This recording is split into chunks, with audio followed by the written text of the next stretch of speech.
What is up, guys? I am very happy to be kind of uploading a little bit more regularly, and soon, God willing, I will be back in the office, and it'll be somewhat of a return to normalcy. Just yesterday, I got my boot taken off, so that kind of big cast thing I was wearing for the last 2 months, done. I am burning it. I'm throwing it in a dumpster along with a bunch of Invictas and Richard Meals. We're throwing some gasoline in there, lighting a match, and saying goodbye. But yesterday, I met with Rob from Venture the Wild. He actually covered for me for the last couple weeks. He did a few reviews on this channel when I was a bit more under the weather than I am now. And we were talking about dive watches. Now, for those of you who don't know, like right before my injury, I told you guys I was going through yet another dive watch phase. I say yet another because I don't know about you, but my collecting habits, it's very cyclical. It's just weird and somewhat nuanced, but it always finds its way back to the beginning, which for me is dive watches. And I remember, like, I think it was when I went to Hawaii most recently. I brought my Doxa and my Seiko Tuna SBBN 031,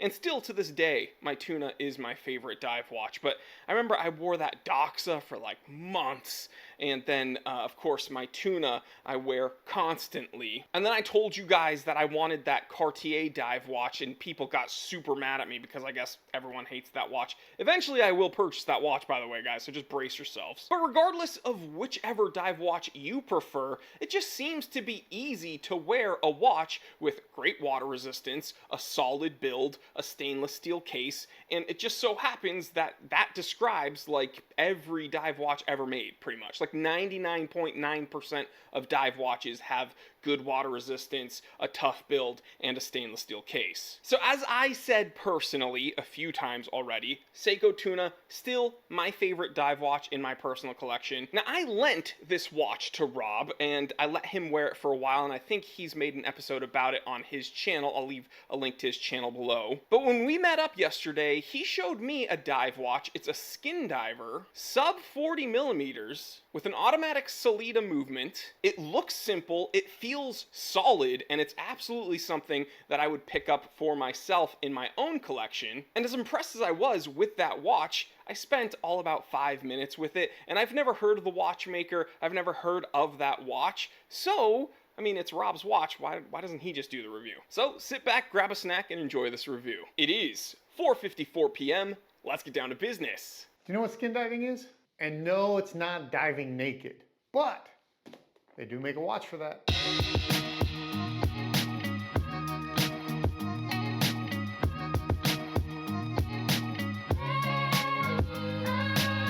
Skin diving is basically diving underwater without a breathing apparatus.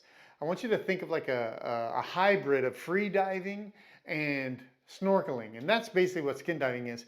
It's been around since the ancient Greek times, but it got really more popular in the 20s when this French diver really put the term back on the map. It wasn't until the 1950s, though, when skin diving watches really started to grow in their popularity. A skin diver watch is a watch designed to be used in skin diving. What I mean by that is it's usually kind of a stripped down version of a dive watch. I would say like a dive watch light. Skin divers are usually a little bit smaller, a little bit thinner, and a lot more comfortable. It's almost like you don't even feel them on your wrist. But when you're skin diving, it is kind of like the freedom of being stripped down to almost nothing, being in nature, that really gives you the passion for skin diving. These brands, they don't want to come in strong with a watch that's going to take you out of that zone by a big old heavy dive watch on your wrist. A skin diver will usually come in 38 millimeter to maybe a 40 millimeter case max, and the water resistance will be anywhere from 100 to 300. But if you're going to buy one, I'm telling you now, at least when it comes to me, I will buy nothing less than that 200 meters.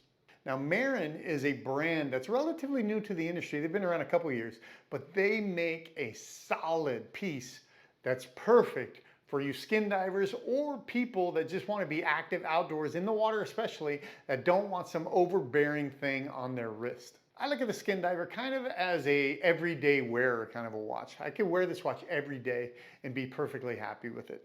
It's not too big or chunky. It's not uncomfortable on the wrist at all. It's just big enough so I can read it easily, but it's small enough and out of the way enough that it doesn't distract me or become cumbersome with the activities that I'm doing that day. I live my lifestyle either in the water or on the trails, and so I need a watch that's easy to read and built tough. This Skin Diver by Marin has quickly become my most comfortable watch. So what's in the box? So when you get your Marin Skin Diver, it comes in this packaging.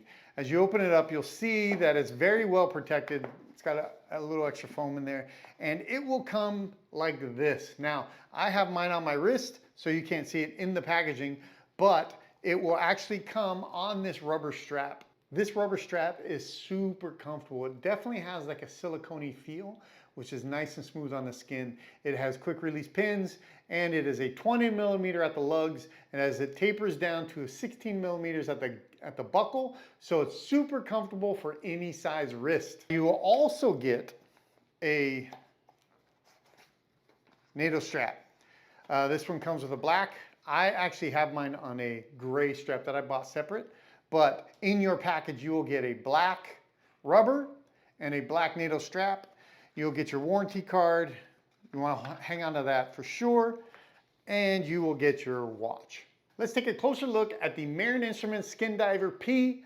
The P is in reference to the polar white dial that comes on this variant. Now the Skin Diver is 316L stainless steel. It's 39 millimeter wide, 48 millimeters lug to lug, which actually makes it to where a small wrist and a large wrist can both wear the watch, and it doesn't look funky at all. The crystal is a flat anti-reflective sapphire, and the bezel is a unidirectional 60-click bezel.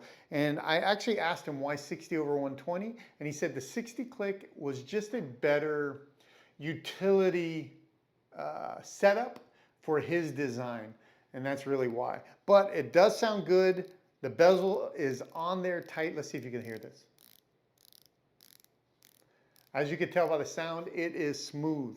There is a screw down crown and drilled lugs, which every dive watch, whether you're a skin dive watch or a dive watch, should have. Powered by a Sellita SW200-1. This Skin Diver comes in at 200 meters water resistant. You can see more of the Skin Diver P or any of the variant of the Skin Diver line from Marin Instruments on their website, marininstruments.com. You could see more from me or even a conversation that I had with the founder of Marin Instruments on the Venture the Wild channel. Guys, I'm Rob, and remember, Jory didn't invent time, he just tells it.